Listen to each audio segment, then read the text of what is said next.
Assalamu alaikum wa rahmatullahi wa barakatuh. If we could, inshallah, please, the brothers can come closer. There's the few of us are here. Let's sit, inshallah, close together. The sisters as well. Let us sit close together, inshallah.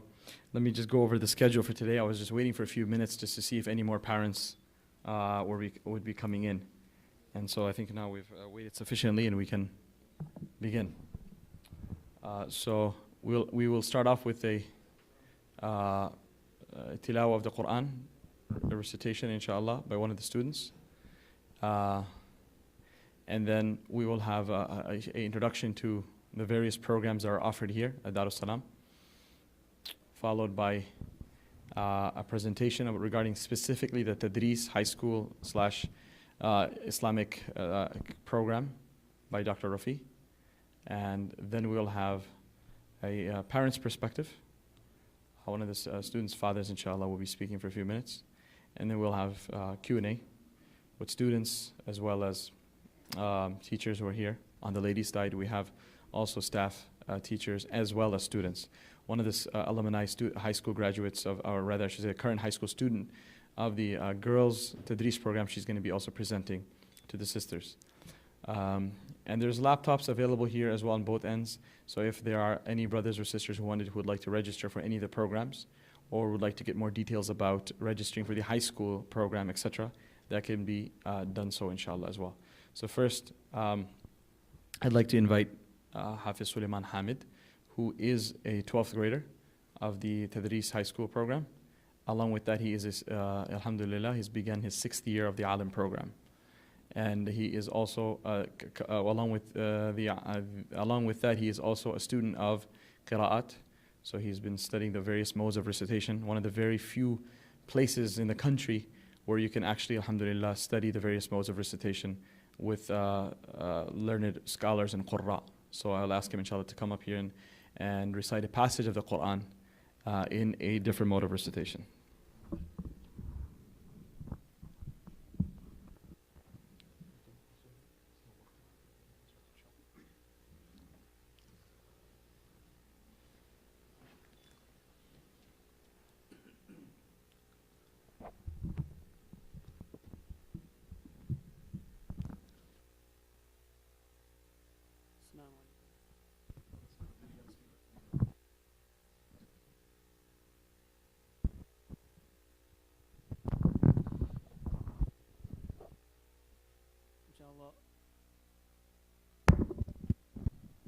Inshallah, I'll be reciting in the qira'ah of Warsh an Nafi', inshallah ta'ala.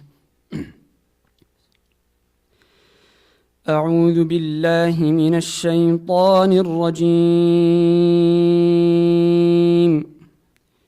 بسم الله الرحمن الرحيم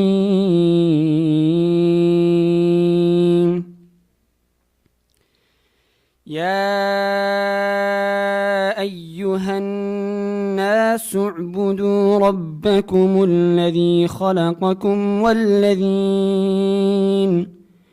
والذين من قبلكم لعلكم تتقون الذي جعل لكم الأرض فراشا والسماء بناء وأنزل من السماء ماء فأخرج به من الثمرات رزقا لكم فلا تجعلوا لله أندادا وأنتم تعلمون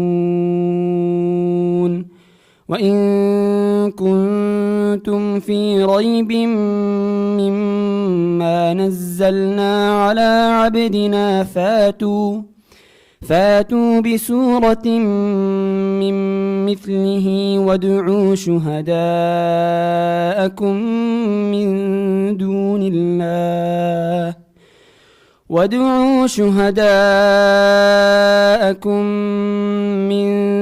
دون الله إن كنتم صادقين فإن لم تفعلوا ولن تفعلوا فاتقوا النار التي وقودها الناس والحجارة أعدت للكافرين وبشر الذين آمنوا وعملوا الصالحات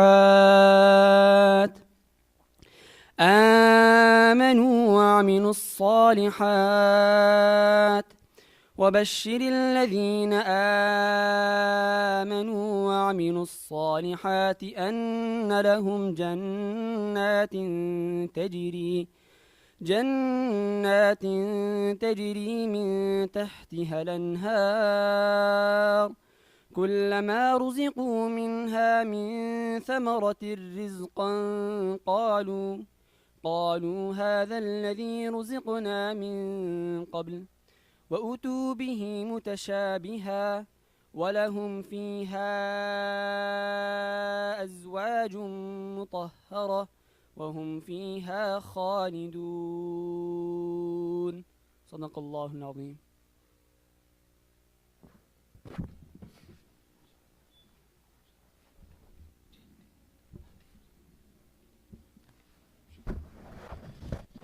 MashaAllah, takbir. Alhamdulillah. May Allah Azza wa Jal grant him and his parents and his teachers immense reward for their efforts. And the beautiful thing is, alhamdulillah, at the young age of 18, while completing his high school, inshallah in the next month or so, a person through the Tadris high school program is able to get an opportunity to study so many years of advanced Islamic studies in Arabic that very, very few would get an opportunity as such. And to advanced discussions in philosophy, as well as hadith, as well as tafsir, as well as Arabic rhetoric, logic, various Arabic sciences, language sciences, etc., that a person is exposed to through the 7-year Alim program here at Dar es Salaam. That is a great blessing that's afforded to young brothers and sisters as well who are of high school age and who would like to study in this type of environment. Alhamdulillah, side by side. It is not something. This is not a dream. This is something you're actually seeing in front of you. MashaAllah, we have students here, Hafiz Abdullah as well, MashaAllah, who finished he did his Hifz program here, did his 3 years of the Alim program. And alhamdulillah, now he finished his high school as well as ACT, and he's got accepted into a pre-med program here locally, alhamdulillah, with scholarship, while studying here at the institution in the Tadris program. So these are things that most of our community members are possibly unaware of, that is taking place right here a few miles away from their homes. So we hope, inshallah ta'ala, in today's presentation, cover some of those topics and aspects of what are the programs that are being offered. There's brothers in the back. If you want to participate, then come front. It's too much. Students as well. If you want to sit, come sit. Sit close together. Don't sit so far away like that.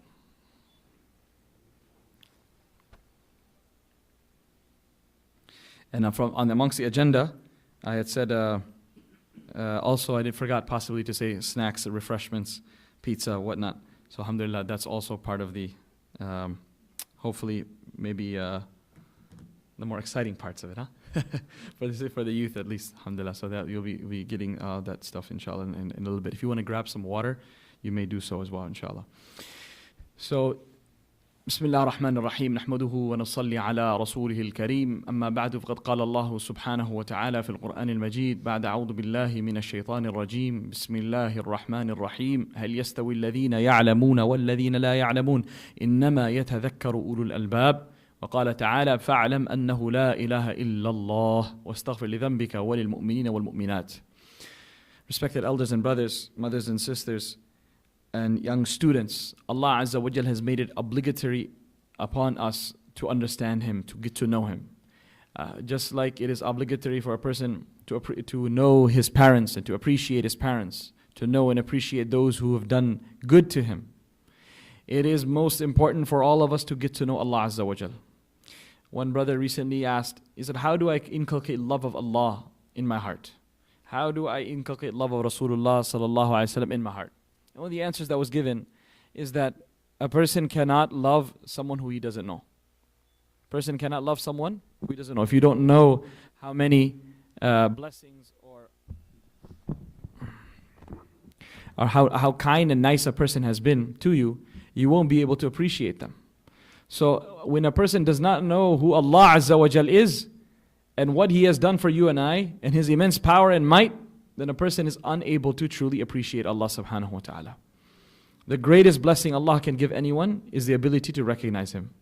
And so Allah subhanahu wa ta'ala says, فَعْلَمْ أَنَّهُ لَا إِلَهَ إِلَّا اللَّهِ. Know very well that there's none worthy of worship but Allah subhanahu wa ta'ala. That is the most important knowledge that we all have to give. If I were to ask any one of us, or we were to ask each other, what is your son doing?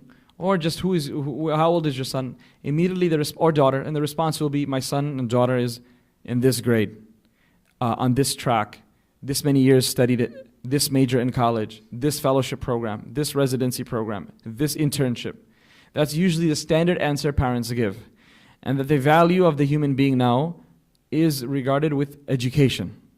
You want to know where you are in life? It is not about the character or relationship with people, the ability of a responsibility, etc. It's always measured in terms of education. And that's in one sense is good. But the problem lies that these answers have nothing to do with the Islamic education or the education and the knowledge about Allah Azza wa Jal. They all have to do with one aspect of how much a person has become learned to be able to bring bread under the table. That's the gist of everything. Some people, they study 15 years to do that. Some people study 5 years to do that. Some people don't study at all. They don't even go to high school and they make money, right? That's how it is. The system, the rizq of Allah subhanahu wa ta'ala is in His hands. He gives as He wishes. So we have to ask ourselves that to what extent have I made an effort to understand Allah Azza wa Jal and understand the Quran, understand the deen. It is my parents, my fathers and mothers who are sitting here today. It is our responsibility not only to send our children to school, to feed them, to clothe them, to take care of them, to take them to the hospital, Allah forbid, when they get sick, and all those other things. But it is my responsibility and your responsibility as parents to ensure that we educate them properly about Allah Azza wa Jal and the deen. If not, before they are held responsible, we possibly may be held responsible. كُلُّكُمْ رَاعٍ وَكُلُّكُمْ مَسْئُولٌ عَنْ رَعِيَّتِهِ. Every one of you is a shepherd, and every one of you is in charge of his flock.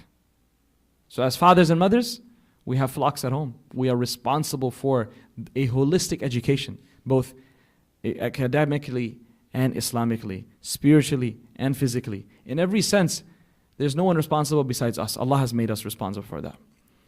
So, when a person answers that my son, my daughter, alhamdulillah, are doing this, the question that is asked, that we should be asking ourselves is, what extent has my son or daughter learned about Allah Azza wa Jalla? One of the open houses, by the way, for the 1 year program, although this is not a dedicated open house for the 1 year, we had 4 of them previously throughout the year. And they're alhamdulillah recorded, available on our website. And definitely I would recommend that if you would like to get more specific questions about the 1 year program, definitely listen to that. It was a really very insightful. So one of the students, when asked about the program live on air, it's not like premeditated questions and like just like that. It says, what did you gain out of this program by coming here? And the answer he gave was a college student. He said, I simply had no idea before learning to Dar es Salaam how ignorant I was about my deen. I just didn't know that I knew nothing. Only after I came here and I started realizing, my God, I don't know all these things. 10 periods, and every single period I'm realizing that I don't know this and I don't know this and I don't know this and I don't know that. And that was the greatest achievement, to simply know my unknowns. To simply know that this is my limits. I shouldn't be talking where I don't have a right to, where I'm not well equipped. And it gave me the energy and the strength and the willingness and the desire to actually go and seek knowledge. Not just for 1 year or 2 years, but instead, hopefully, inshallah, for years to come. So briefly, I want to go over the various programs that we have at Dar es Salaam, and then I'm going to let Dr. Rafi, inshallah, take over and speak about specifically the Tadris program. Starting off from the Tajweed and Tartil program in the evening, we have a post after school, 5 to 7 program, or 4 to 6 on the girls' side, on the sister side, for children to come and learn Quran, reading, Islamic studies, etiquette in the house of Allah subhanahu wa ta'ala. Something which can't be achieved at home. You have to come into the environment of the masjid, environment of a teacher in a class setting to be able to gain that. So that's what we call usually we call that maktab, right? So that program, alhamdulillah, is open enrollment and runs. Someone beyond that who says, I would like to learn a little bit more, I want to see if my son and daughter want to do hifz. Should I throw them into the full-time hifz class? And so we recommend them, no. They should come on a daily basis in the evening for 2 hours, and we have a part-time hifz program here. So once they have memorized 5 to 6 juz, and they are well on their way, then you can consider moving them into a full-time program. Then we have during the summer, we have what we call a summer hifz program. Someone who wants to again test the waters on a more full-time. Can my son, daughter handle 6 hours, 7, 8 hours a day? Well, that's without pulling them out of school. We recommend that they put them here for a month and a half to 2 months and see how well they're able to adjust and cope to the schedule here of a full-time hifz program. And once they have attained, as I said, 3 to 4 juz, ideally speaking, even 5, then we would recommend them to join the full-time hifz if they would like to, on both on the boys and the girls side. That we have multiple classes, alhamdulillah, 3 classes in the boys and 2 classes in the girls. Then a person who is of high school age, or rather let's say junior high age, and says that I want to do hifz. Many boys and girls at the age of 6th graders, 7th graders, and 8th graders, they are wanting to, around that time, they want to do hifz. And that's a great age. That's great, I think so. If you've by the time you finish your 5th grade, because I know some of you may have younger children who are not present, and you want to think about them as well. So I'm sharing all the things that are available. That if you've memorized, if your son or daughter has memorized 5 to 6 juz by the time they're in 5th grade, or 4 juz, 3 juz, that's great. They can join here in 6th grade at that age. And you've got this junior high year, 6, 7, and 8. And during this time, during those 3 years, 2.5 years to do hifz, and a half a year to do extremely strong revision, where they can, inshallah, do 10 juz a day, 5 juz a day, 10 juz a day for some time, for some weeks, some months, and hopefully also get some of us who are capable of doing it to be able to recite the entire Quran. MashaAllah, I think Jawad did, huh? Alhamdulillah. See, you have this young boy here, alhamdulillah, who did that, who recited with his Ustad Munaddan at MSI, the entire Quran in one day. So those of us, how do you get that? You get that at slowly build it up. You can't do that overnight. It takes months to build a stamina, right, to be able to achieve that. So that's a great example. It's not something, it's not possible. It's right here in front of you. It can be done. But along with that, we see that sometimes students have been out of school for so long that their parents feel that their hifz is taking too long. Even 2 years seems like 20 years. Oh man, it's so long, we're falling. So it's just been 2 years, man. How can they memorize the entire, people, they can memorize Ayatul Kursi. They can memorize Dua Qunut. Whole life they're sitting there, Allah maghfirli. Say Dua Qunut is too long, I don't have time to memorize it. You want your son and daughter to memorize the entire Quran in 1.5 years? You're really pushing it. So that's one problem. And second problem is that many times the youth, the high school, the hifz students, they feel a lot of pressure from their own cousins, from their friends, siblings. And they say that, oh, what are you doing? And they feel out of place in all the family gatherings. And well, what are you doing? Are you doing hifz? What's that about? Unfortunately, that's sometimes the atmosphere.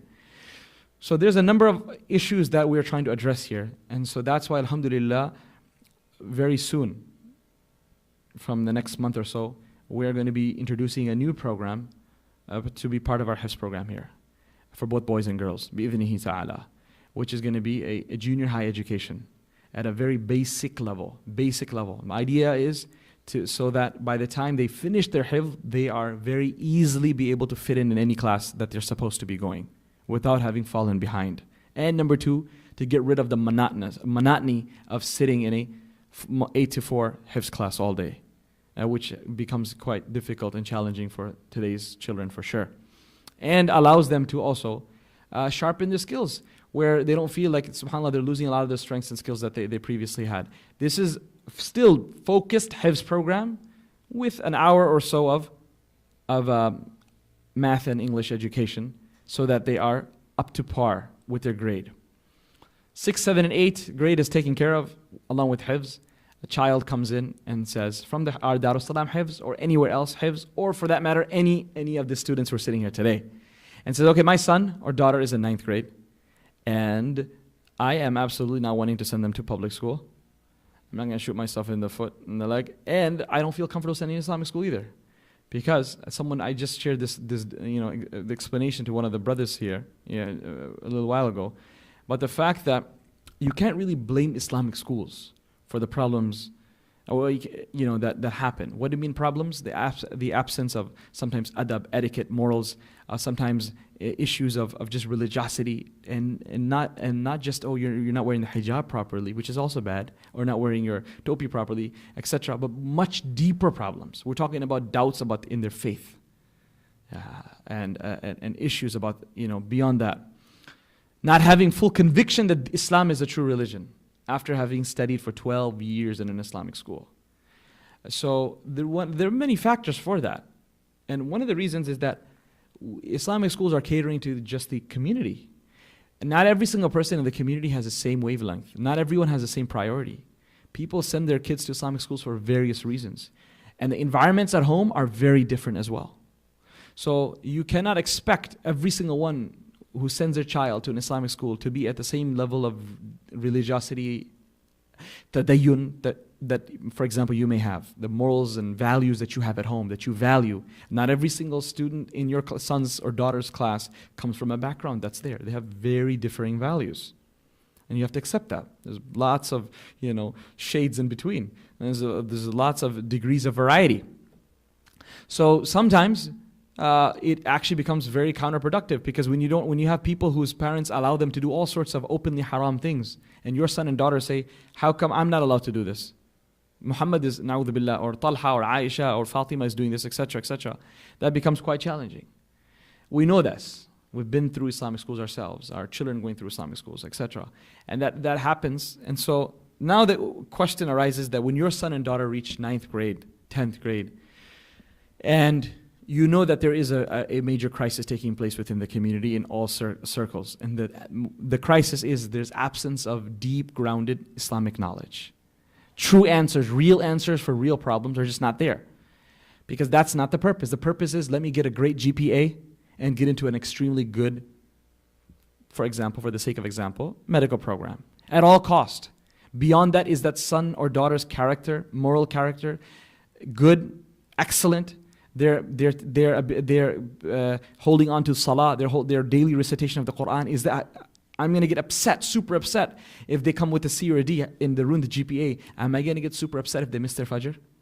Am I going to get super upset if they haven't read Quran for the past 2 days? Am I going to get upset if they're not reading the du'as when they eat and sleep and drink? Am I going to get upset when they don't say salam when they walk into the house? Is that going to be an issue? I was like, no, as long as you have straight A's, I could care less who you're hanging out, what you're doing with. For a lot of people, that's how it is. As long as you are on top of your grades, I really don't care what happens beyond that. Alhamdulillah, this group of people, brothers and sisters sitting here today, are not like that. You value something beyond that. It's not all about grades. It's not all about your program that you get into. Akhlaq and character, religiosity, following the deen is of utmost importance to you and to me and to all of us sitting here. So where do we send our kids? Where do we send our children surrounded by like-minded people who have values similar to ours? Where you can not only, of course, study your 9th, 10th, 11th, 12th grade, but in an environment that appreciates deen. When a person is missing his salah, it's worse than getting a C or a D or an F. When a person uses a bad word, it's a bigger crisis than someone who did bad on their Iowa test or AP test. It's like, okay, this is a serious issue. It's about how did we arrive at this problem, at this issue. We need to improve. Not to say that the solution to this is kick you out, because you obviously are you've come here with your parents, you're dedicated, you're motivated, but you've fallen. We're all human beings. We all have nafs and shaitan. We make mistakes. So working together as a family to see how every single member of the class can not only academically excel, but spiritually excel. Just a few hours ago, someone shared with me, and I shared it with my family, of how there is so much Medicare and Medicaid fraud, and how the government is, closing up on them, and it's a $1.2 billion, fraud per year or whatnot. Out of that, of course, the toppers are Muslims. meaning those who are cheating the government and stealing and what, and they're having to pay the price. So they are, why I share this example, I've done this before. The example is that if we simply make our sons and daughters successful professionals, materialistically, what have we achieved if we haven't taught them morals and ethics? If we don't teach them the value of truthfulness, the value of honesty, there's no problem. There's no benefit in that. Our dunya is gone. Look at what's happening. All these people, Muslims in jail. Beyond that, the akhirah is gone as well.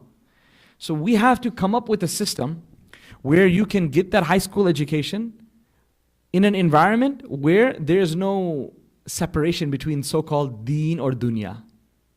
It's all deen. If it's studied with the right intention, it's all deen. It's that environment where you can study math and science in the very same classroom that you study nahu and sarf, that you study fiqh and aqidah, in the very same setting, no difference at all in the environment of the masjid, with teachers coming to teach us here, both on the male side and female side. Teachers who are morally upright, who are religious, who the kids, like you have expectations from the ulama who teach them. You would not send your son and daughter to learn deen from a fasiq.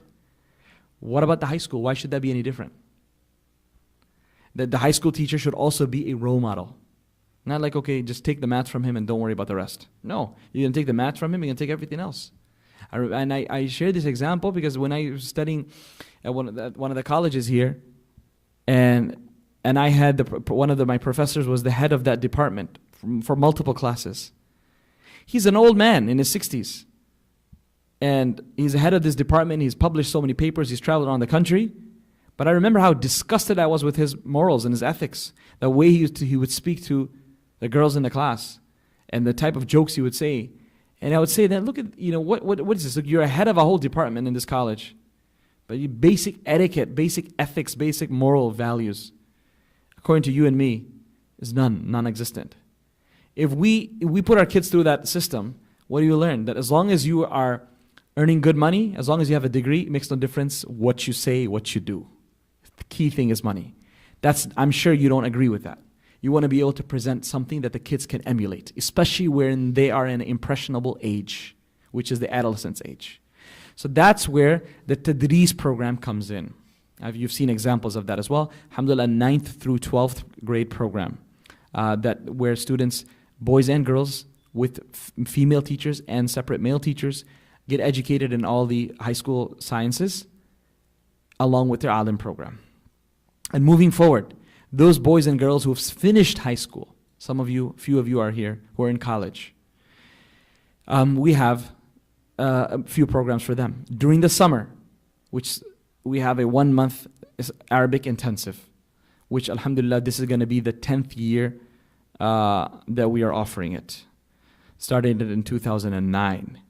And this is it's 4 weeks, morning to evening, 8 to 5 class for boys and girls, where they immerse themselves in Quranic, Arabic, reading, writing, speaking, along with that a class in tarbiyah, tazkiyah, as well as in basic fiqh. To just create a appreciation and a thirst, you call it an appetizer, for Quranic, Arabic. Create some level of connection with Quran, where the Quran is not just, oh yeah, of course I know, but it's rather something beyond that, where you start understanding some basic recognition of some letters, words, themes of the Quran, some basic things like that. And in a company of great brothers and sisters, creating bonds of friendship and brotherhood and sisterhood with asatidha and teachers. Of course, a camping trip and other trips, that are planned out for the boys and the girls to have a good, enjoyable summer experience in the house of Allah subhanahu wa ta'ala. Someone was asked, I have a 20-year-old daughter. Is there anyone at their age? A lot of times people think that this is a very serious problem. I'm asking you, how many programs out there during the summer are catering to college students? So they always think they're like, my 20-year-old son is going to be out of place. Absolutely not. This is totally in place, right?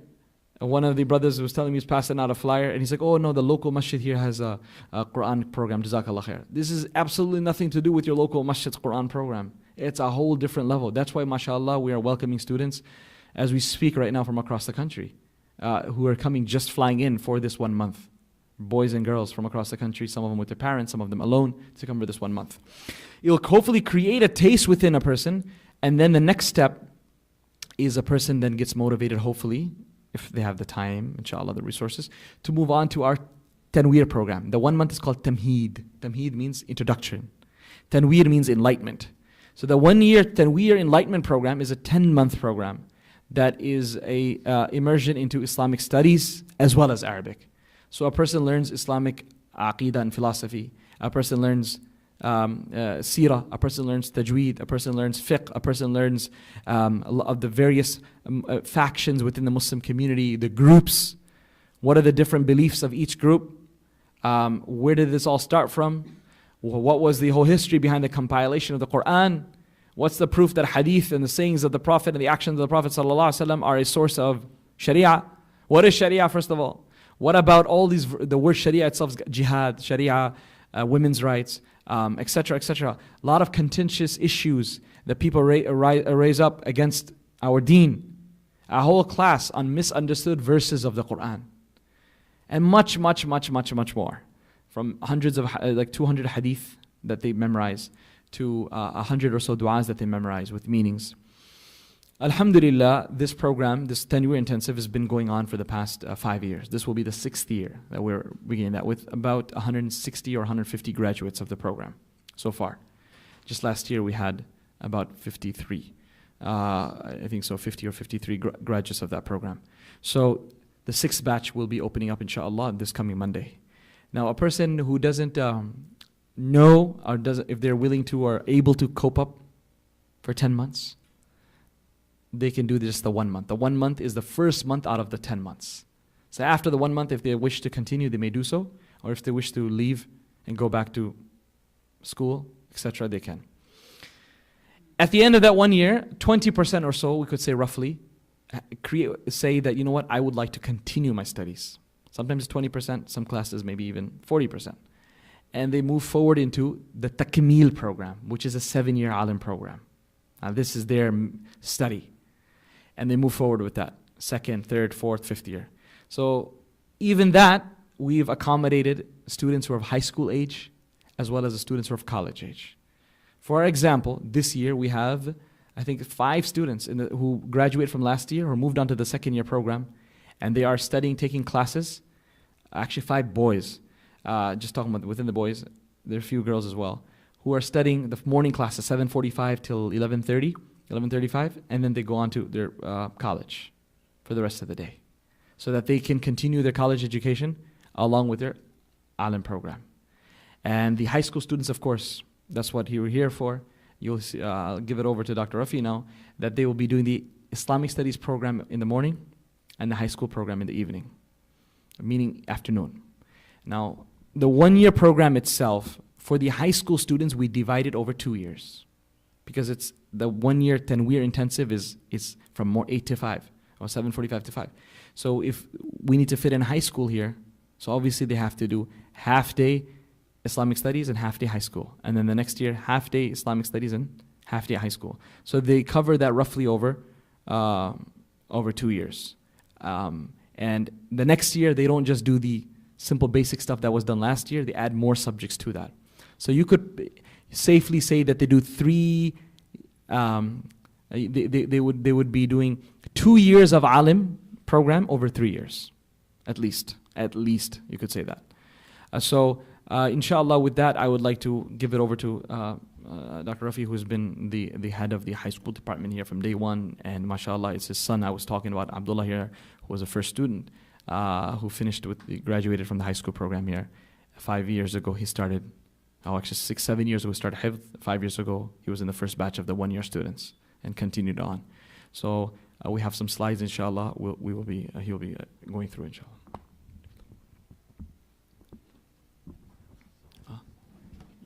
People can see you, please. And you have to kind of hold this because this is kind of loose.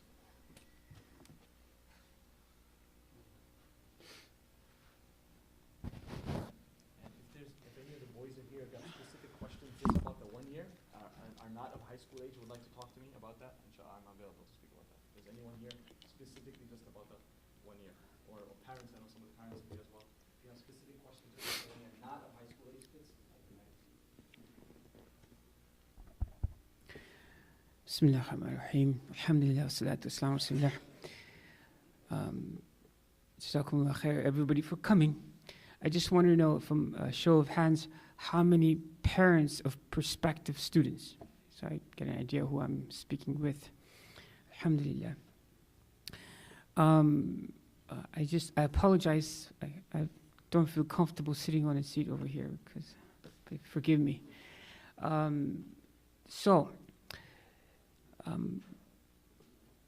I'm not in a hurry, because if this is about your child, you are not in a hurry, I'm sure.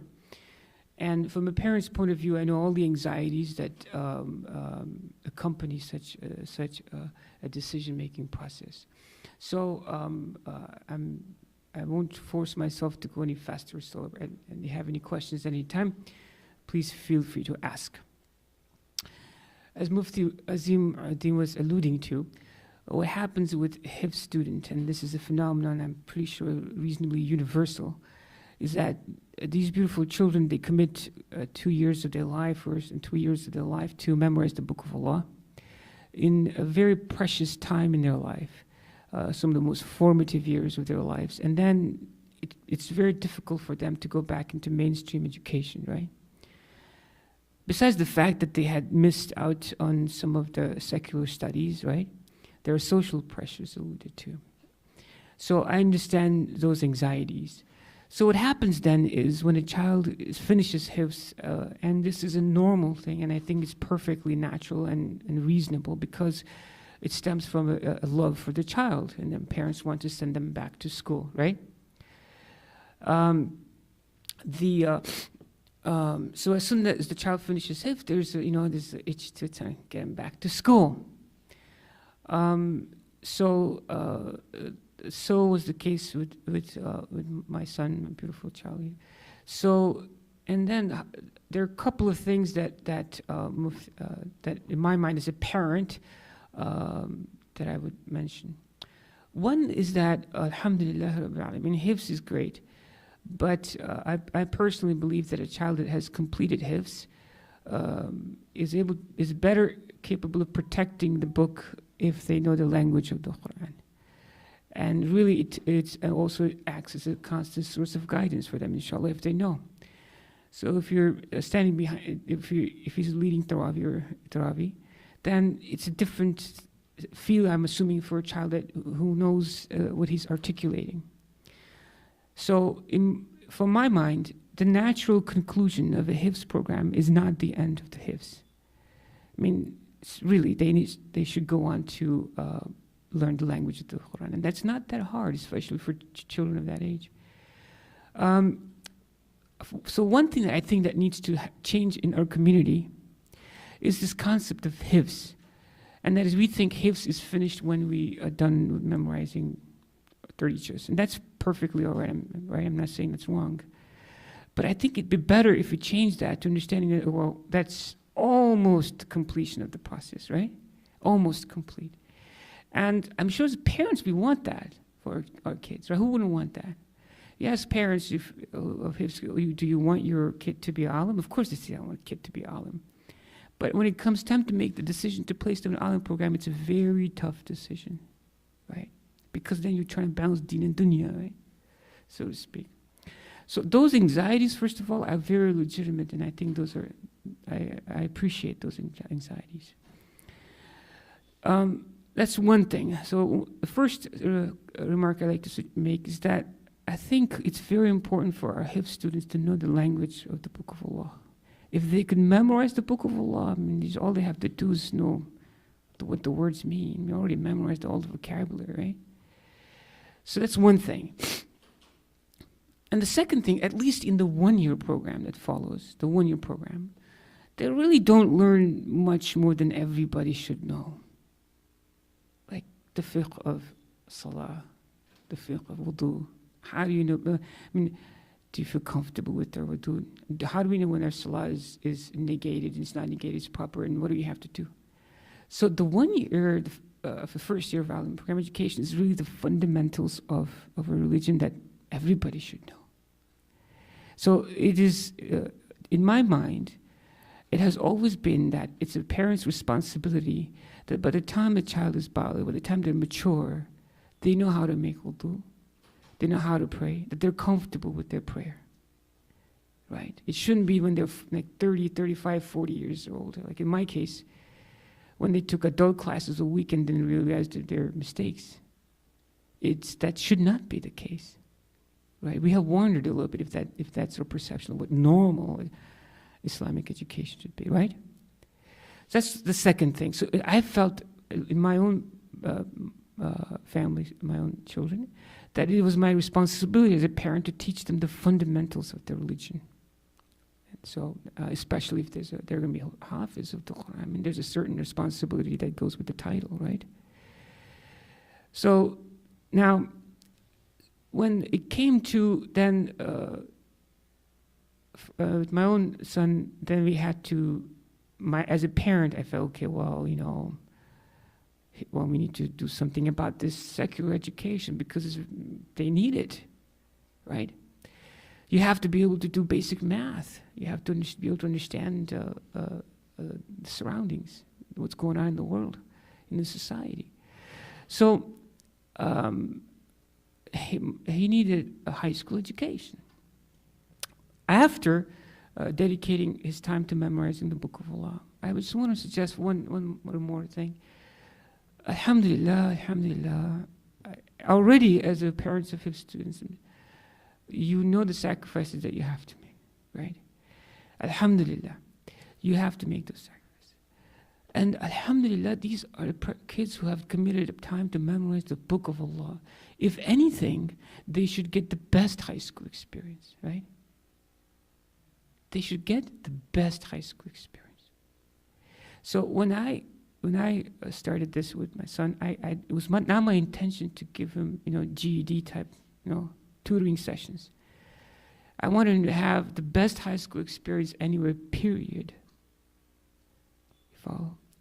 Now, I also want to admit that this is a seminal effort. These are beginning efforts. These are formative efforts. This is not an established program. We are learning as we go. You understand? So there's a certain element of leap of faith on your part. When some of these kids initially started, they didn't even know they had a hifz option. Allah gave it to them. They committed to a full-time alim program, knowing that they would be missing out a more secular study, and they made that sacrifice. And for them and their parents, that was not an easy decision. This is actually becoming easier and easier for parents, I think, every year. Alhamdulillah, Rabbil Alameen, Bi'idhnillah. Everything is from the grace of Allah. So when I did this, I didn't want my children to get, Kuman type experience. I want them to get a real high school experience, the best of the best. I tell my students, and some of those precious students are here today, I don't want them to go to Harvard. I don't want them to go to Yale. I don't want them to go to MIT. I want Harvard to come to them. I want Yale to come to them. I want MIT to come to them. That's our goal. And if you think that it's not possible, then really we think very little of ourselves, right? We have to have certain expectations for ourselves. There's a gentleman, Jonathan Starr is his name. I like to give this example a lot. Jonathan Starr. These are current events. He was a hedge fund guy, and he made a lot of money. Younger person, younger than me. And he said he didn't make as much money, although he made a lot of money, only because he had a big heart. And he blamed his mother for it. So his uncle, his uncle by marriage was from Somaliland, a Muslim country. The world's most failed state. The world's most failed state, meaning the infrastructure is terrible, the government's terrible, the school system non-existent. So he happened to go there, and he looks around and says, wow, these kids need education. So he starts a high school program, and you can Google him. Jonathan Starr, he also wrote a book, very good book, easy read, good book. And these are Muslim students. The girls come to school with hijab, the boys are well dressed. These are Muslim kids he's helping out in Africa. He says he takes students that are second grade, third grade, fourth grade education. And he gives them 4 years of high school education. 4 years of high school education. And people don't believe it. Those kids are coming here to the United States to go to Harvard, Yale, and MIT. Why? Yes. He says, this is why. If a child is motivated, 1 hour's worth of study is like 3 hours. 4 years of school is like 12 years of school. His kids are motivated. He's taking Muslim kids and bringing them to the United States, sending them the best institutions. So, and this is in the last 5-6 years he's done this. Now, if I say this story to many people and the response is many times incredulous, they have a difficult time believing. So this outlier, he has gifted. Well, why can't we find the same gifts in our community? Are we lacking? Are we lacking in guidance? No. Somebody said you could take a grain of sand and you give it purpose, and then it becomes a diamond. Now, these are philosophical things, beautiful things to say from a microphone or from a pulpit. No. These are things you say because we have children and we love our children. What would a parent not do for a child? So, what we have to understand is here, my perspective has been to give these beautiful kids, and I love all kids, I love all Muslim kids, and I love all kids in general, Muslim, non-Muslims. But these kids are special, of course, and they have different social pressures, right? And to give them the best education that we can. I have to be honest with you, we're not there yet, because we're starting. It takes effort. It takes effort. So that's the idea here. So what we do is, the kids are enrolled, the kids who attend the high school, they're enrolled in this particular online program, okay? This is an accredited school, meaning after they graduate, they get a high school diploma. They get which is recognized, it's like a high school diploma.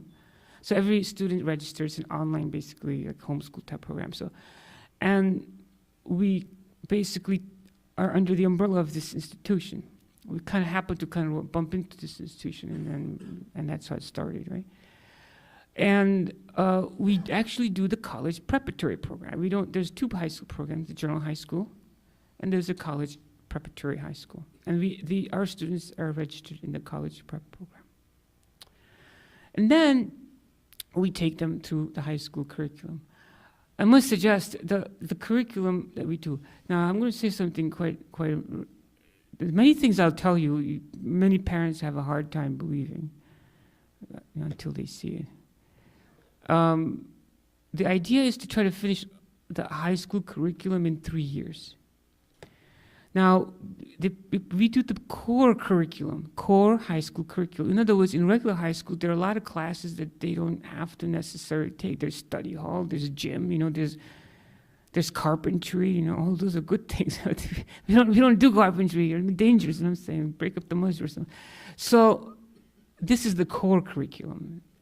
You follow? So we don't have, for example, there's no physics, and that's much to my disappointment. We don't have time, energy, resources at this time to offer physics. Maybe in the future when we have the resources. I love for them to take physics. We don't have calculus, although we might. Things like that, right?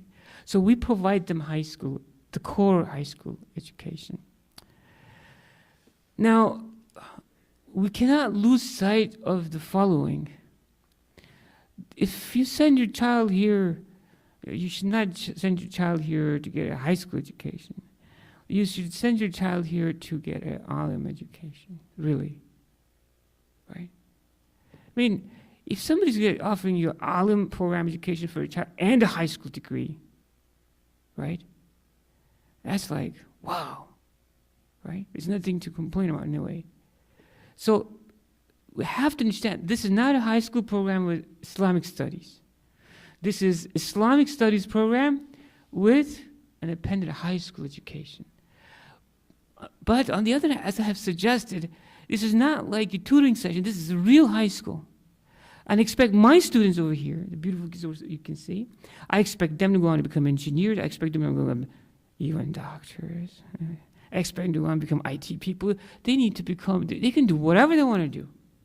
I expect it. I tell my students here, I expect you to do well in high school. I expect you to go to college.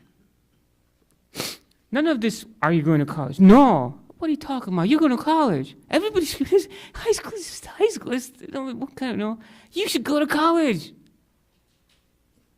That's my expectations for my students, right? It's not wrong to not go to college. It's fine. If somebody decides to get a high school education and they become full alim, that's fine with me, right? But really, education, high school education is like learning the ABCs of education.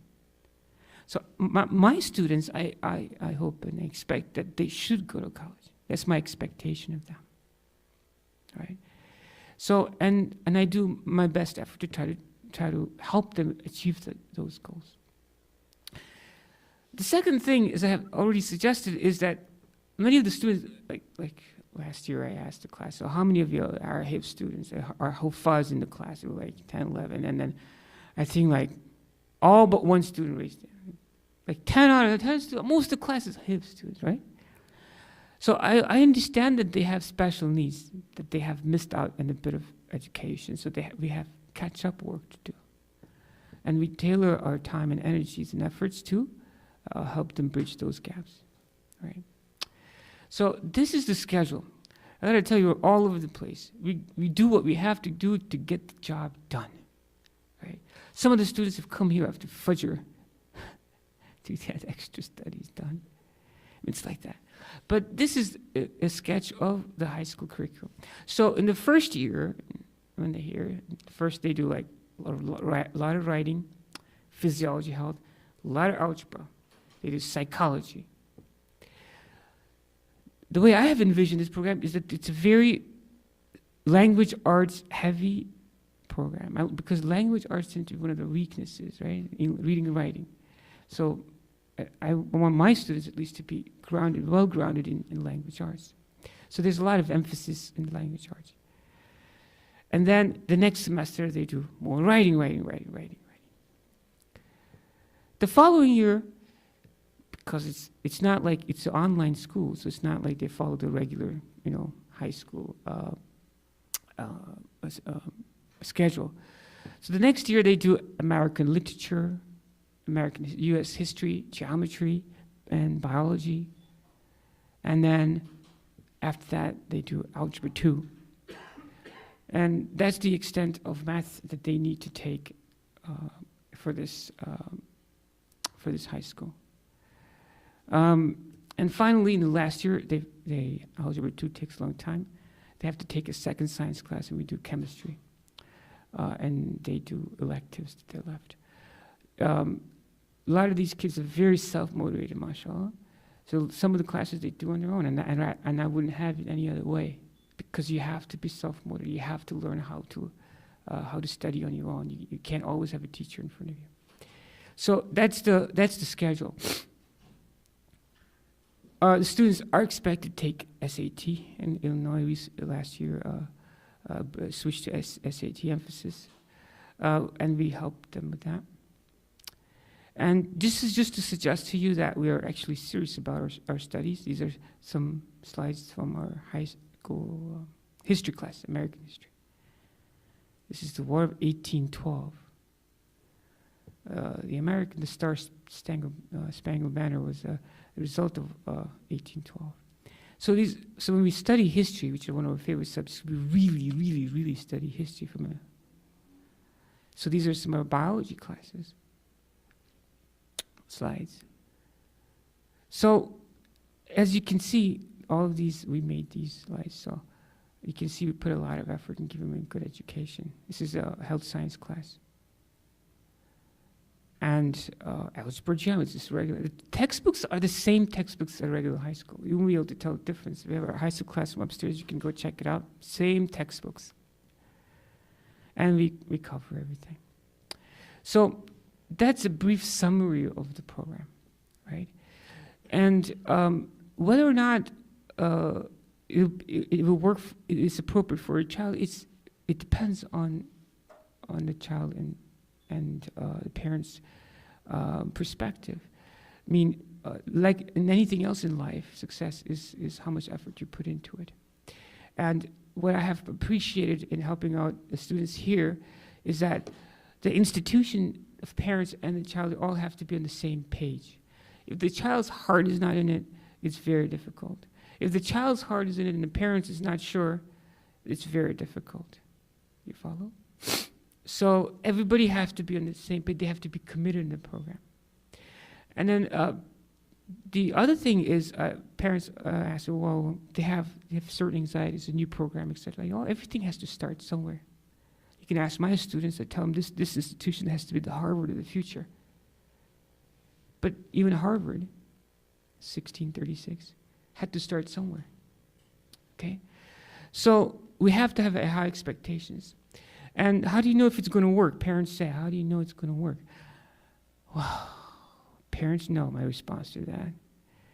I tell them, you know, if I fail, you're not going to come and ask me, how come it didn't work? I'm going to come and ask you, hey, how come you didn't help me? How come you didn't help your child? You know, the average parent, average dad spends about 7 minutes a day with their child. Yeah? So it's a community effort. The parents have to be involved. They have to be on the same page. And they have to be committed, help the program. So alhamdulillah, inshallah, I'm confident with the help of Allah, and it's only with the help of Allah we have gotten this far. That, as I said, this talk for me is easier every year because we have some track record of students who are doing it. So I'm not less anxious now. I was 1 year ago. So inshallah, I'm very optimistic, inshallah. But inshallah. Questions I can answer before Brother Patel is one of the parents. Now you understand we have lost some students from the program. I'm pretty like it is, and it's always. I personally like to think we did our best, but it had you have to have 4 wheels in a car. Everybody has to be on the page. So you can ask me tough questions. You know, I'm a neutral party here, so I'm okay with that. Yes. So you know that like things don't remain the same, right? Like maybe like a parent has to take out the grade after like 1 or 2 years in the program, like in the program. So design the way that like if kids like they go out of this program, can you be fit into any other program in the school? Yeah. Yes. Good question. What if you, after the first year, you decide it's not for a child? The question was, what happens, for example, if the child has to go somewhere else, decides to go, you move out of state, even if you didn't want to leave the program, let's say, So let's say if you're forced to leave the program, then this is a credit at high school, so the credits transfer. And we've had students who went from here and they went to a different institution. They got credit for the course that they did. They have to complete the course, okay? And sometimes they give a hard time. But alhamdulillah, for like major, it's like the real stuff is like algebra, geometry. You don't want to repeat algebra. It's a torture for a student, right? And repeat algebra, right? So, but we've not had that problem. The second thing I got to caution you is, as a parent, I caution you. As a physician, I caution you. You have to be very careful. You have to commit to it. Okay. The child does, for psychological well-being of a child, it's not good to take them out in this high school. This high school, that's not good for a child. I've urged the parents, and some of them, alhamdulillah, have able to struggle for various reasons to keep the students here. The continuity of education is very important, kids. Very important. You don't want to take them from the school and go over here and go from the school and here. Once, maybe okay. Maybe okay. Do you understand? But just be very careful. Yes. On the same line of question, like some parents, maybe they are working on work permit, they're not US citizens, they might have to go back to their country for 1 year or 2 leave their child here, like you have any student registration program that from that country they can register and stay here and study. You know, like from India. That's a question that's beyond me. You're asking the. You have come across this scenario. No. Mufti Azim he has more contacts than I do. Maybe he has better answer. What else? Yes, sir. For out-of-state students who come in here, starting the 11th grade, they already have done some credits. Yes. That's 9 and 10 years there. How does it work out? So they have to get it. Yeah. The question is for out-of-state students who want to come here. They've already have had certain high school education. What happens to that? They have to get a transcript and send it to American school, and it's just from transferring from one high school to another transfer, no different. So we have one student this year, for example, is almost finished with high school. Is coming here. He's got 3 classes left, and inshallah he'll have to finish those 3 classes here. Inshallah. You had a question, sir. Yes, you.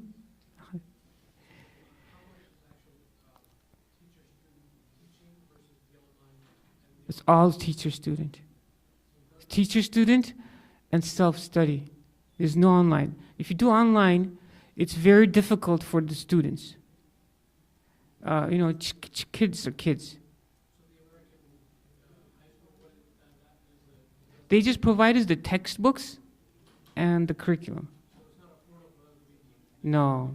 And they don't, unfortunately, like many institutions of the sorts, they don't have a lot of support in terms of Just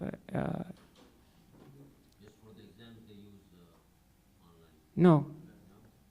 1 second. Just give me 1 second. I'm trying. 1 second.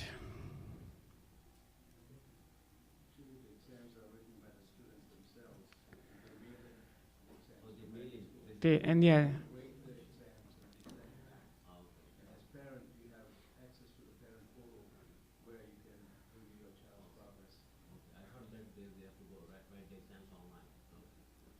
Okay. No, so they send the textbooks. We teach them because you have to guide the students. See, one of the challenges with homeschooling type stuff is that if one parent, if a child's being homeschooled, one parent at least has to have vested interest in the education of the child. If you leave the child alone, if you don't have a computer, he'll probably 10 minutes later playing some games or something. You know what I'm saying? That's what kids do. It's normal for them. Right? You follow? So we teach the important subjects: math, science, writing, English, literature. You have to teach them because, as I said, the objective is to give our students good education so they can excel in college, right? So we teach that. We don't leave it to online type of thing. So like here, this is, I'll show you some examples. This is like our math class, which I've made a video. So this is how we do it.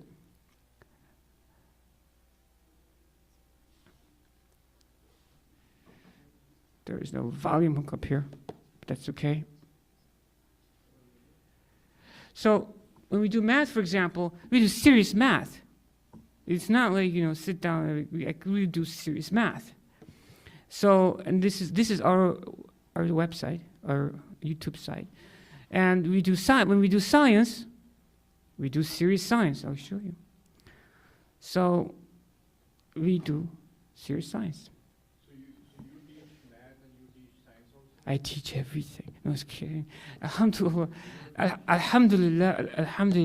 No, we have helpers. We had Dr. Ahid last year who taught Junaid in his class, for example. All of my physician, alhamdulillah, wonderful person, radiologist who works with me.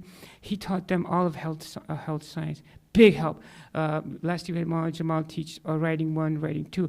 We, inshallah, will have new teachers for such. So I started this. I've done this a lot. I have vested interest. So I've laid this groundwork. I can't be doing this for long, right? So we'll have helpers, and I hope to do that. So I do currently. I teach them primarily math and science, and until we get teachers to give over the language arts, etc.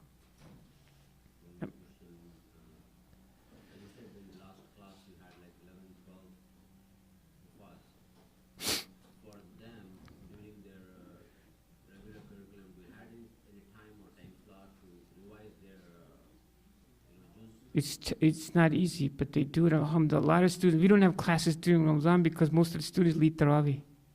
How they do it, Allah, may Allah give, bless them, that they're wonderful. They do it. You have to ask the students how they're able to manage it. Alhamdulillah. So this program is like 3 years, right? Like 9, 10, and 11, 12. Yeah, it's all together. But ninth is the first year is the hardest for the students. And then it flows much easier. And then it became 3 years. 3 years.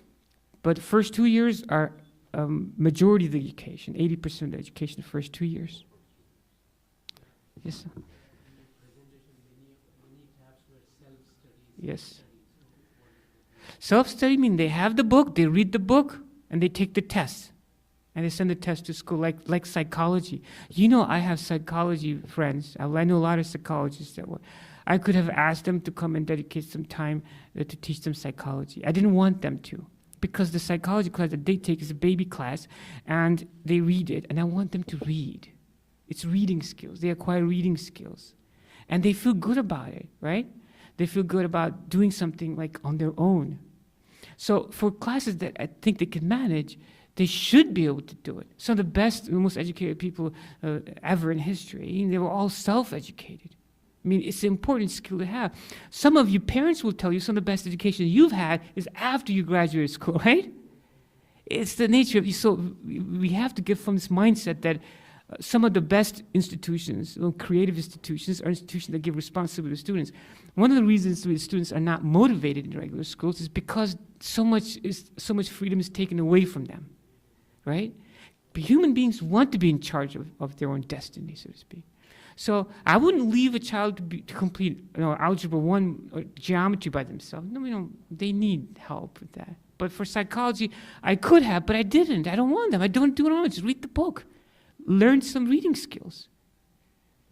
Right? So the classes that they do on their own are ones that I have deemed that they should do on their own, and they're capable of doing on their own. I'm sorry. Go ahead. Just for my clarification,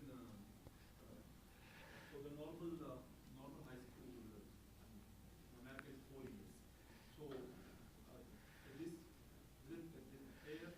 3 years, the student will be completing 4 years. Is it right? Correct. Okay, then he will be qualified to take the ACT's other exams. Yes. And my second part of the question is it they will be doing the HIFs also along with these 3 years? No. This high school program is, you can't be doing HIFs in high school at the same time. It's just too much for the child. So then other thing is it they will be taking some Islamic courses also along with these the traditional high school classes, as you said, science and English literature and other things. They will be taking few Islamic. No, this is an alim program with supplemental high school. This program is for alim program. They have to have a good standing in the alim program. You can't be flunking the alim program and joining doing the high school year. No. So this is the alim 3 years alim program. No, the entire alim program is 7 years. Yeah. Now listen. I understand. Look, first thing is you appreciate it's for alim program students, right? Alim program students, correct? Yeah, I know that. Okay. Number 2. If they did high school and then alim program, that would be 4 years plus the 6 years, 10 years. But in 7 years, you're getting a high school plus alim program, right? So in other words, you're getting an alim program 6, 7 years worth in 4 years, right? You save a lot of time, right? Alhamdulillah. So there's the first 3 years of alim program, and then they can continue for 4 If they, yeah, I mean, it's up to them. We hope that by the time they finish the first 3 years, we capture their heart and their soul, and then they would want to stay here.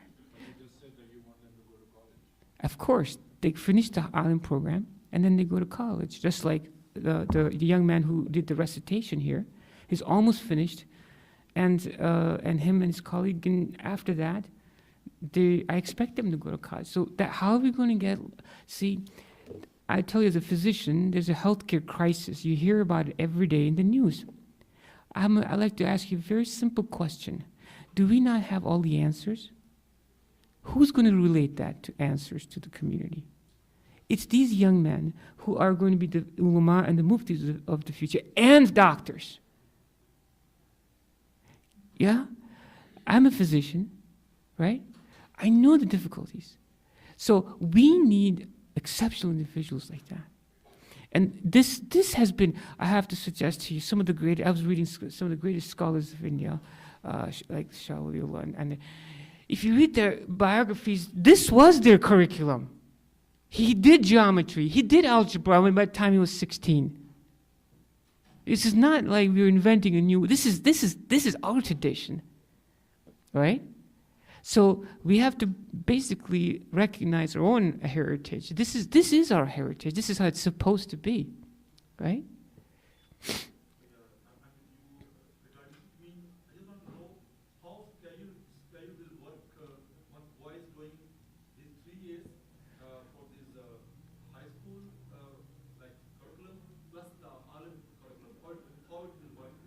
Sure. So what they do is, simplistically, if they did not take the high school, for example, they would do from 8 to 5, they would do all alim program, right? Okay. Here, they do half alim program and half day high school. The next year, they do half high school, half alim program. So you have to divide the first year of alim program into 2 years, right? And then once they do that, then they join this second year alim program.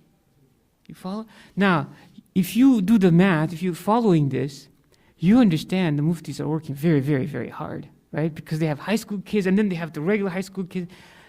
Alhamdulillah, Allah has blessed them, right? So there's a lot of effort because they have to have 2 programs. There are a lot of college students that come here for alim program. They go from 8 to 5. So there are 2 alim programs in a way, one for high school and one for post-high school students. Does that make sense? Yeah, I'm sorry. When they get the diploma, high school diploma, does it say that they are a student of Darussalam or? No. The high school diploma is from American school. It's a beautiful looking diploma. It just looks like a regular high school diploma. Does it say Darussalam? No. It's from American school. What is the website for that? You type in American school. If you just type in American school like this, that's the first thing that comes up. Do you have to mention them when they register that who will be assisting in the study? No. They expect, it's like homeschooling type thing, they expect you to do it on your own. So this is, I understood, wonderful. So you're creating an opportunity for a boy. He can become an alim as well. In the meantime, he has the basic, he's going with the word also. Alhamdulillah. Doing like high school diploma and plus he's proceeding further for the Alhamdulillah. Alhamdulillah. Alhamdulillah. Any other questions? Okay. Yes. Is there any information that how many credits are done in every year? Yes, once you register. And once the child registers, it's very hard. Their website is exceptionally organized. And it tells you all the required courses and the electives that you can keep track on. It's actually very easy. Of course, we guide you through it. I'm sorry. Yeah. Like right now it's supposed to go in grade 9. Do we have to get something from school to punch into the details or just the ID will work with ID? This illustration, because right now he is going to high school and high school has all the details, right? What credits he has gone. Right. So Yeah. those things like what we have to Yeah. The best thing is he completed high school. Any high school? Okay. So. Yeah, so no, you just register online. Yeah, you register for the college prep program, paper-based. Paper-based. There is sometimes, but we deal with that. Because, alhamdulillah, they're getting to know us a little bit. So, no, I don't think any student has any trouble. Alhamdulillah. What else? Anything else? But is there any idea bringing the kids over here from Chicago, too many kids over there want to join? May I suggest something to you? Jazakullahu Khairun. If you know people, if you pass the word around, I appreciate it. I have to be honest, alhamdulillah. There'll come a time, and I hope and pray, and Allah blesses us, and Allah continues to help, but there'll be a time very soon that we won't be able to take in all the students that apply. But now we need students, but we need committed students. So if you know people that might be, I pass the word around, inshallah.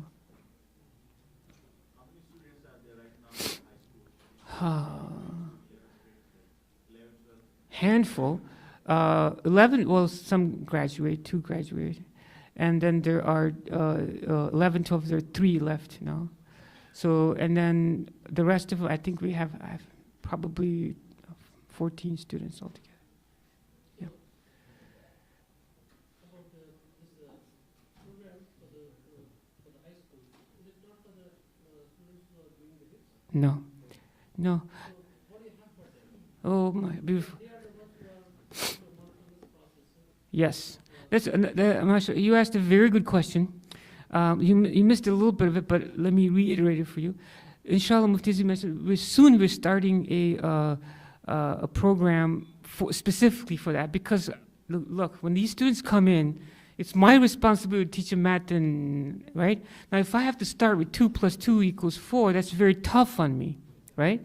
So what we, inshallah, starting soon is a program, like Kumon type based, where HIF students will have like 1.5 hours or so of secular studies every day. The 2 most important subjects for students enrolling in high school are language arts and math. So if they work on that and they're doing their HIFs year, everything else is easy, alhamdulillah. So that will be the focus of the junior high kids and the HIF students. So we'll be implementing that, inshallah, soon to help our precious HIF students.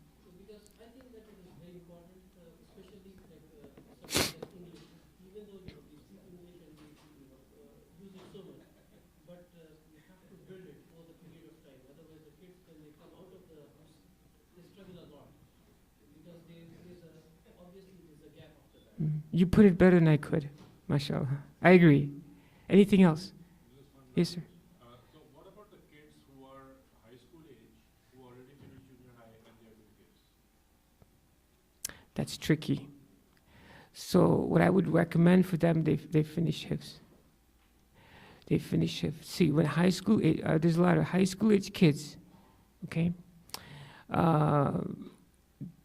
They finish HIFs and then join the high school program. Anything else? Brother Patel is here. Brother Patel, you can come if anybody has a question. He's one of the parents here. Jazakullahu Khairun. From my standpoint, as-salatu wa-salamu ala rabbil alameen. Assalamu alaikum. Brother Patel, if you have any questions.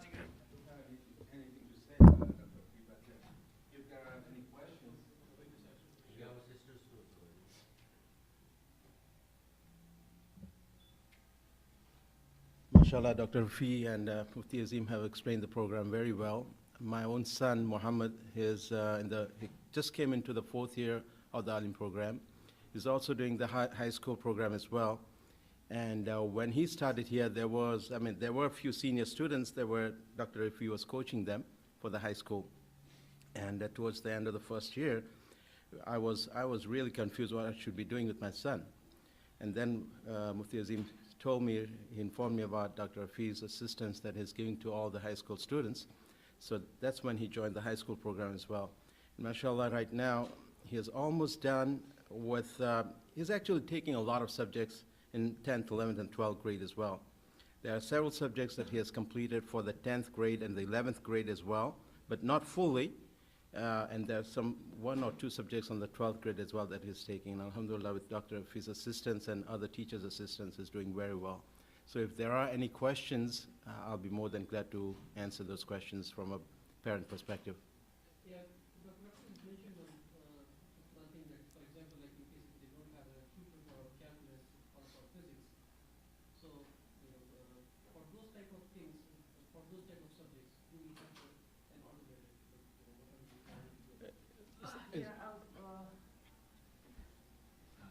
One more question before you. Sure.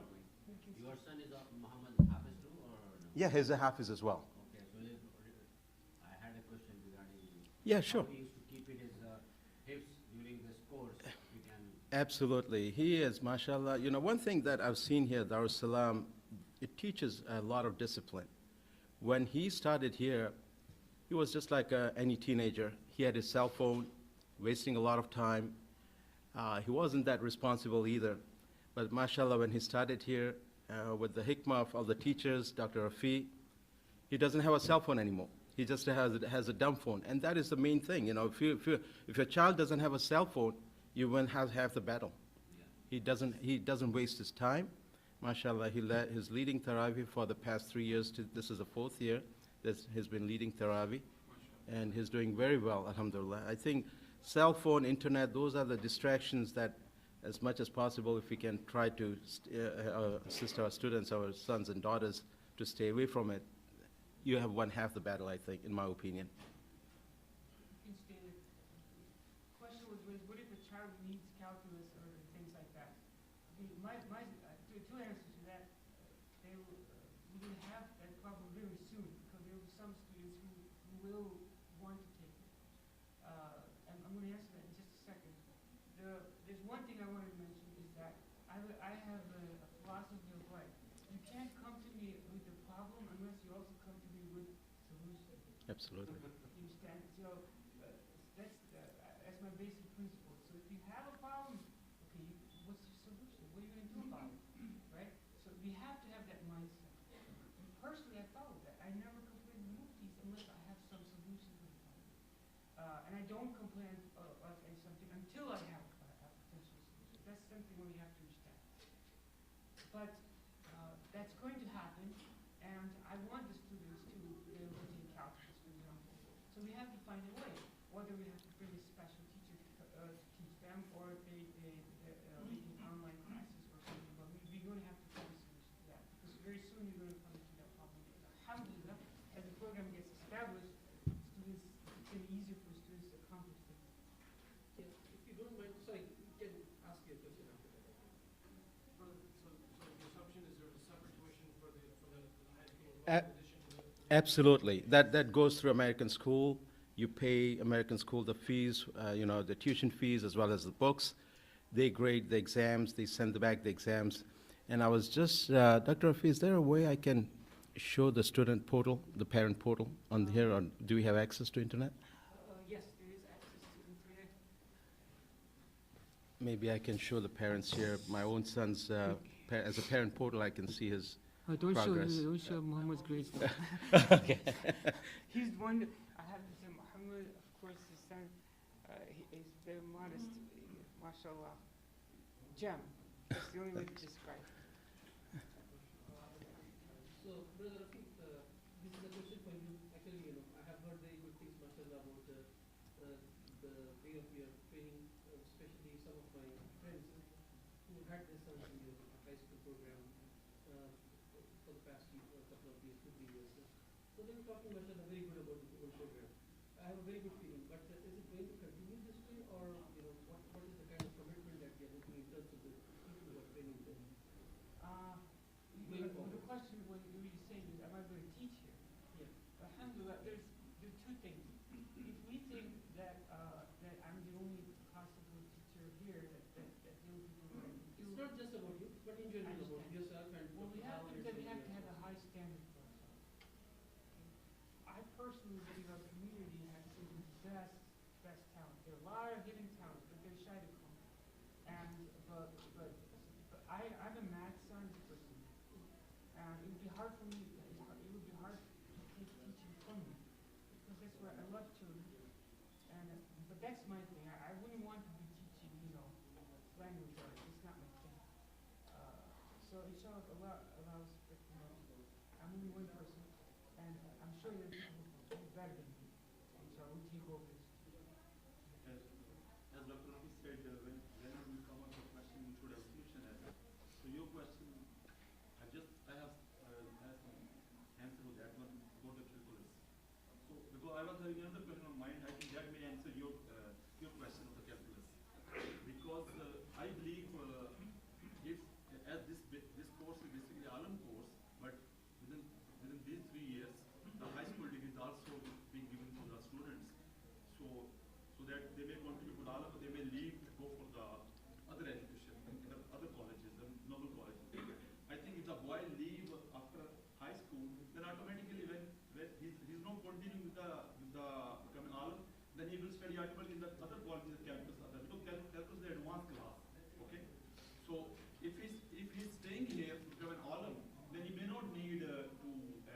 that time they go, they have another step to during Alam course they can give you the education of the undergrad also. That is a further advanced thinking, you know. So till that time their thinking is that you should have a high school diploma and then become an Alam here. Then I think the student do not need calculus. That's the advanced study that comes when you if they leave after 3 years and go to the normal college, then they can study calculus. This is what I think, but Dr. Rafi can give the final word. So, my intention of asking that question was, it's not just to put a question, but in order to, actually, in case if they're claiming that they can do something, Yeah. if Let me if tell they're you doing something. something, do it in the best. Allow me to suggest you follow. I have a student, Alhamdulillah, who's not yet 14, who just finished algebra and geometry. They'll be doing algebra 2 when they're 14. By the time they're 15, they'll be learning to calculus. So we have to teach them. You know, so we'll find a way, inshallah. But what I Just, Because when you're doing something, do it better. Do it in the best possible way. That should be our attitude. just as an example, here's what the student report looks like. You know, whatever subjects they have taken, it shows up here, what the grades are, what the exams that the student have turned in. That shows up here on the parent portal. So each parent has access to the parent portal and they can monitor the child's progress. No. It sends me. No, no. Does it show the credits also? Yes. Yes, it does. It does. Okay. Thank you very much. Food?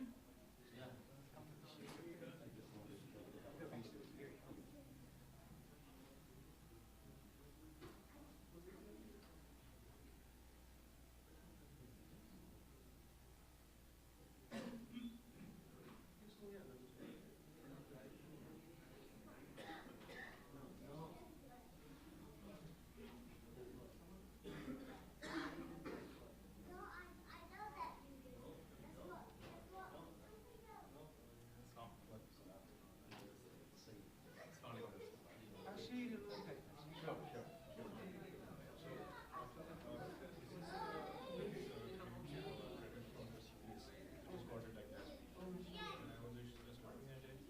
You can see that Arabic and Islamic studies, like they're already covered. And these are the four. So you have to give this to the American school. And they stuff as well. They should not have to read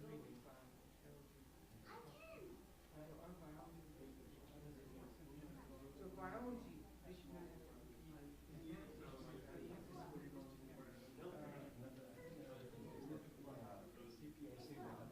No, what I'm saying is like CBSE gave it to me that like they are going to cover it. Just Oh, this is their curriculum. yeah, Oh, this is okay. their curriculum. Yeah. So you can see that like there's a lot of things which you guys are doing Right. which are actually covering a lot. Right. Like, so if my grade can actually finish 9th grade, so does it mean that he's gonna get 7 credits? Maybe. That's up to the school.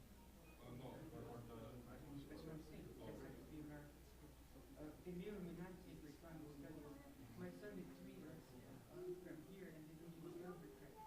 So he had to do their Arabic class, which was Arabic, and and then he did it right. And got credit. Oh, okay, Silly. so you can do it like Right. It was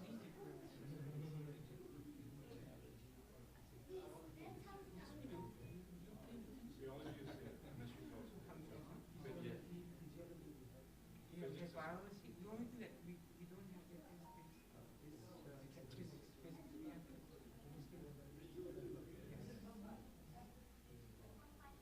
Yeah, they covered it in 9th grade, so.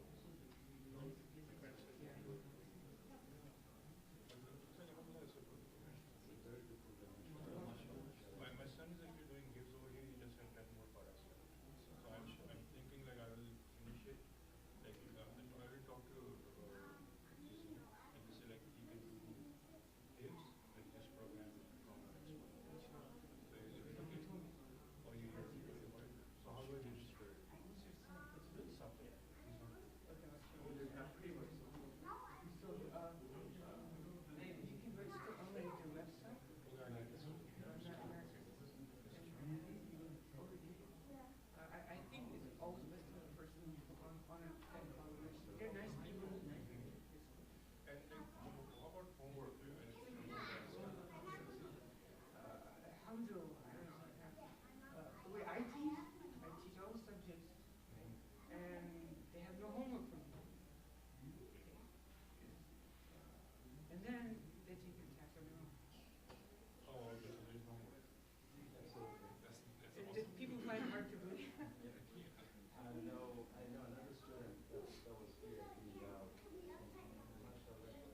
determined, I'm surprised that the thing is that much of calculus.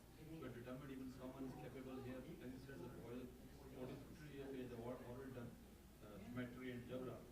So your mindset, even someone during this 3 years want to do calculus advanced, that's fine. Fine.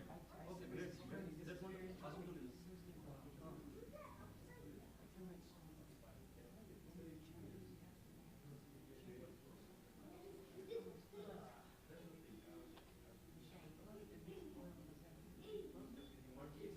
MashaAllah, MashaAllah.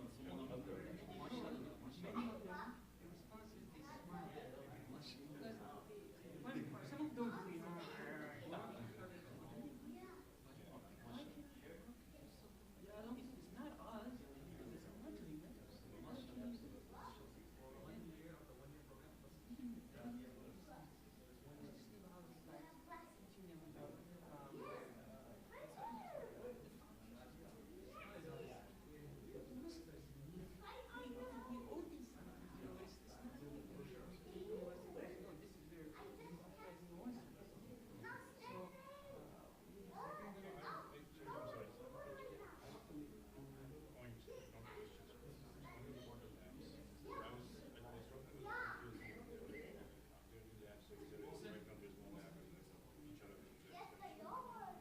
So I was thinking that why don't we, I can do it myself, like I can approach the local high school and ask them about like lab time, like if they can actually grant us lab, in which we can actually lease the labs from them.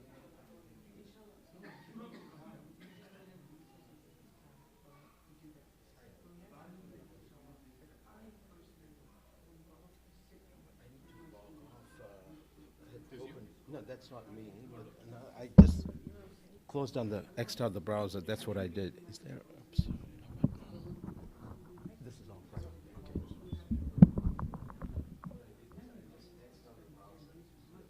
No, definitely not. But we can lease the labs, right?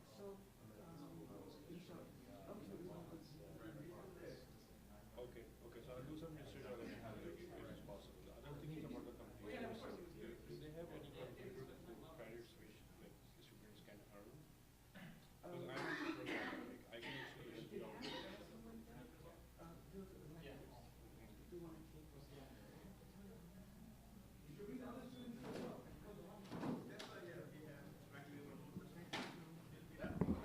I think it's off because I don't see anywhere it's open. No, people have to come forward, you know, they need to help you.